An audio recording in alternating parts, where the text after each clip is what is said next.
রাজধানীর মগবাজারে ফুটপাত ও রাস্তা দখলমুক্ত করতে অভিযান চলছে। এই নিয়ে আরো জানাতে রাজধানীর বাংলা মোটর থেকে যোগ দিচ্ছেন আমাদের সহকর্মী বনি ইবনে কামাল। বনি, আপনার কাছে সর্বশেষ কি তথ্য আছে এই অভিযান নিয়ে?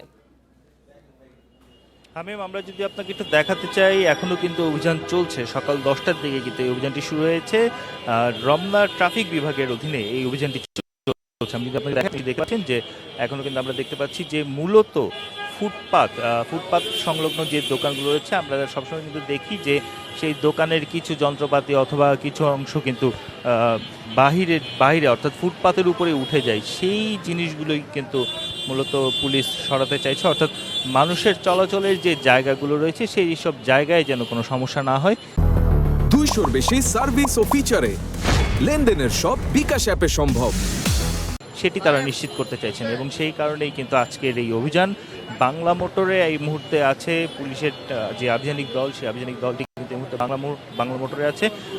সকালে কিন্তু মগবাজার এলাকায় অভিযান চালানো হয় এবং মগবাজারে যেই সব জায়গায় এই ধরনের অসংলগ্ন বা অসঙ্গতি রয়েছে সেসব জায়গাগুলোকে কিন্তু তারা অ্যাড্রেস করছেন এবং সেই জায়গাগুলোকে আসলে দ্রুত যেন সমাধানে আনা যায় সেই চেষ্টাই কিন্তু তারা করছেন। আমরা কিন্তু এমনটি দেখতে পাচ্ছি। আমরা যদি একটু দেখি যে আসলে এক্সিকিউটিভ ম্যাজিস্ট্রেট এবং পুলিশের যে ঊর্ধ্বতন কর্মকর্তারা কিন্তু এখানে রয়েছেন, তারা একেবারেই শুরু থেকেই এই অভিযানের ক্ষেত্রে তারা বলছিলেন যে মানুষের চলাচলতা নিশ্চিত মূল চেষ্টা। আপনাকে যদি একটু জানিয়ে রাখতে চাই আমি আজকে শুধুমাত্র যে বাংলা মোটরে অভিযান চলছে এবং প্রায় সবগুলো যে জোন রয়েছে সবগুলো জোনেই কিন্তু এই অভিযান চলমান রয়েছে এবং সেই অভিযানের প্রেক্ষিতেই কিন্তু আমরা দেখতে পাচ্ছি যে এখনো এখানে অভিযান চলছে। এই মুহূর্তে বাংলা মোটরের রূপায়ণ টাওয়ারের নিচে অবস্থান করছে পুলিশের আভিযানিক দল এবং তারা এই মুহূর্তে কথাগুলো আমরা একটু শুনতে চাই ম্যাজিস্ট্রেট আসলে কি বলছেন।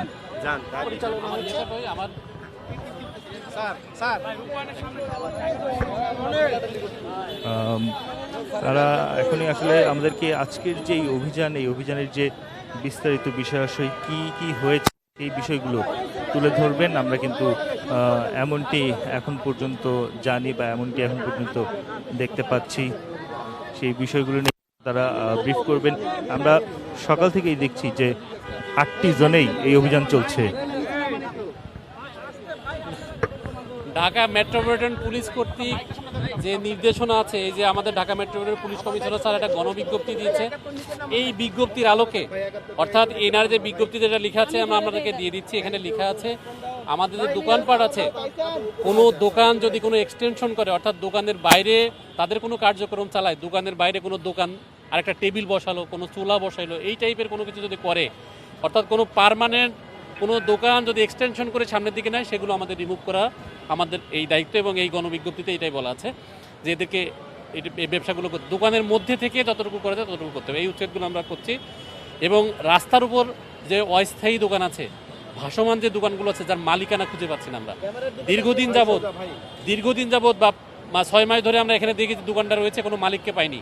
তখন আমরা সতর্ক করেছিলাম আপনার দোকানটা নিয়ে যান, নেয়নি। এখন এসে দেখছি সেই দোকানটা থেকে গেছে, অর্থাৎ ওই দোকানের কোনো মালিকানা নাই, কোনো মালিকের সেই দোকানপাটগুলো পুরাতন দোকানপাটগুলো আমরা পিকআপে করে নিয়ে যাচ্ছি এবং ওখানে কোনো মালামাল নেই, শুধু স্ট্রাকচারটা আছে এটা এবং অনেকটা ডিস্ট্রয় হয়ে গেছে। দোকানের সৌন্দর্য নষ্ট হচ্ছে, রাস্তার সৌন্দর্য নষ্ট হচ্ছে, এগুলো আমরা পরিষ্কার করে দিচ্ছি। আমরা জরিমানা করেছি, কয়েকজনকে জরিমানা করেছি, আমরা অভিযান মামলা দিয়েছি, ভিডিও মামলা দিয়েছি রং পার্কিংয়ের কারণে এবং আমরা অভিযান পুরোপুরি শেষ হলে আপনাদের বলতে পারবো যে কতগুলো মামলা আমরা করেছি, কতজনকে জরিমানা করেছি। এখানে যারা অনেকে অভিযোগ করছেন যে এই অভিযান সম্পর্কে অনেকেই জানতো, এটা আপনাদেরকে এখন পর্যন্ত বেশিরভাগ রাস্তা পরিষ্কার, অনেকে যে ফুটপাত দখল করতো সেগুলো তারা আগে থেকেই সরিয়ে নিয়েছে। আমরা তো সেটা তো আমরা ক্লিয়ার করি, আমাদের গণবিজ্ঞপ্তি দিয়ে আমরা বলছি। অনেকে অভিযান করতে আসলে বলে যে আমরা অভিযান সম্পর্কে জানি না, আমাদেরকে বলা হয়নি। আমরা আগে গণবিজ্ঞপ্তি দিয়েছি, আজকে অভিযান করতে আসছি, এরপরে অভিযান করার সময় আমরা হঠাৎ করে আসবো। এখন ওরা বলছে যে আমরা সরে গিয়েছে, তখন আমরা এরপরও যদি না হয় আমরা হঠাৎ স্টেপ নিব। আমাদের তথ্য থাকবে, আমাদের সোর্স থাকবে, সোর্সের উপর বেস করে সেটা আমরা করে দেবো। আরেকটা তথ্য আপনাদেরকে দিতে চাই, আমরা কোনো মোবাইল কোর্ট না, আমরা মোবাইল কোর্ট ছাড়া আমরা সামাই ট্রায়াল করতে পারি। আমরা হচ্ছে বিচারিক জুডিশিয়াল ম্যাজিস্ট্রেট।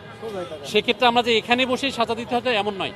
আমার কোনো পুলিশ অথবা অন্য সোর্স থেকে যদি আমরা তথ্য পাই যে অমুক জায়গায় এটা চলছে, তারও একটা ছবি তুলে আমাদের কাছে অভিযোগ করলে এর এক সপ্তাহ পর আমরা বিচার করতে পারবো। আমরা ইনস্ট্যান্ট আমার সামনে ঘটনা ঘটতে হবে এমন কোনো ঘটনা নয়।